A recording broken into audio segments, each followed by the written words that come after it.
जय श्री राम दोस्तों, वॉक पे चर्चा में आपका स्वागत। महाराष्ट्र के रिज़ल्ट, यूपी के रिज़ल्ट आए और झारखंड के भी आए।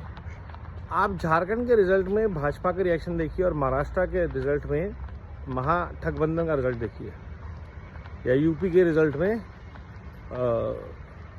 अखिलेश यादव जी का रिज़ल्ट देखिए, रिएक्शंस देखिए। ये रिएक्शन जो है ये प्रूव करते हैं कि these parties are not able to accept the decision of the people.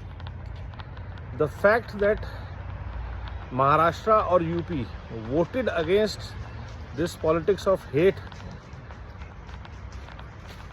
is something that they are not able to digest.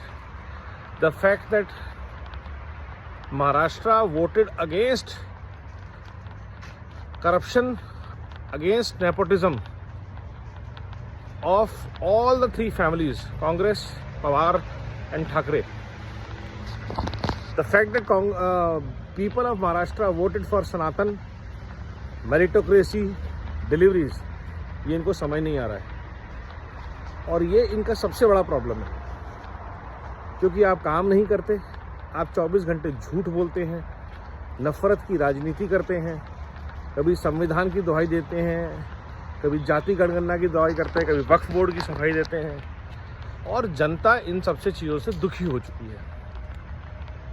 और ये परिणाम सिर्फ हरियाणा और महाराष्ट्र तक सीमित नहीं है। आप देखिए उत्तर प्रदेश, बिहार, जहाँ जहाँ लोग पढ़ते लिखते जाएंगे वो इन लोगों के चंगुल से बाहर आते जाएंगे। जहाँ जहाँ ग्रोथ आती जाएगी, जागरूकता आती जाएगी अपने हकों के प्रति, धर्म के प्रति, संस्कार के प्रति, संस्कृति के प्रति, वहाँ पे लोग इन पार्टियों को, इन परिवारवादी और भ्रष्ट पार्टियों को छोड़ते जाएंगे, इनके टुकड़े होते जाएंगे। अब यूपी में चुनाव है, देखना ये है कि समाजवादी पार्टी कितने टुकड़ों में टूटती है।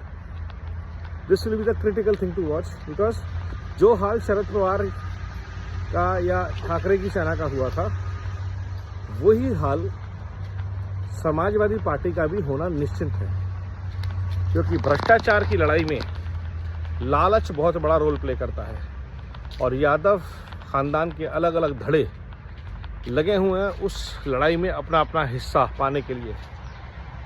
चाहे वो रामगोपाल यादव हो, चाहे वो शिवपाल यादव हो, चाहे वो अखिलेश यादव हो, उनका परिवार हो, उनके घर के बहू बेटियां हों। आज अगर 25-50 लोग एक परिवार के पूरे राज्य में अपना कंट्रोल रख रहे हैं, जबकि वो सत्ता में भी नहीं है, तो आप सोचिए कि जब सत्ता में थे तो किस लेवल का परिवारवाद और भ्रष्टाचार था। और वही हाल बिहार का है, लालू यादव और उनका परिवार। और जहाँ जहाँ ये परिवारवाद के रूप से पोषित भ्रष्टाचार है, वहाँ वहाँ जनता इनसे त्रस्त है। जहाँ जनता को ऑल्टरनेट मिलेगा वहाँ जनता ऑल्टरनेट को चूज करेगी। पंजाब, बादल परिवार बाहर।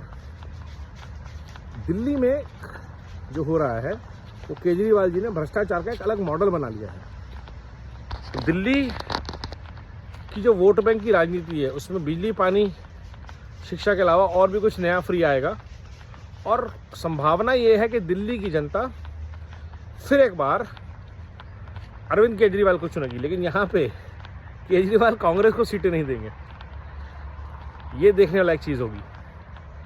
केजरीवाल के चुनाव में कांग्रेस थर्ड पार्टी होगी। दिल्ली में चुनाव होगा केजरीवाल और भाजपा के बीच में, और क्या एकता की खातिर भाजपा को हराने के लिए क्या राहुल गांधी और कांग्रेस के दिल्ली के नेता अरविंद केजरीवाल को अपना लीडर मानेंगे?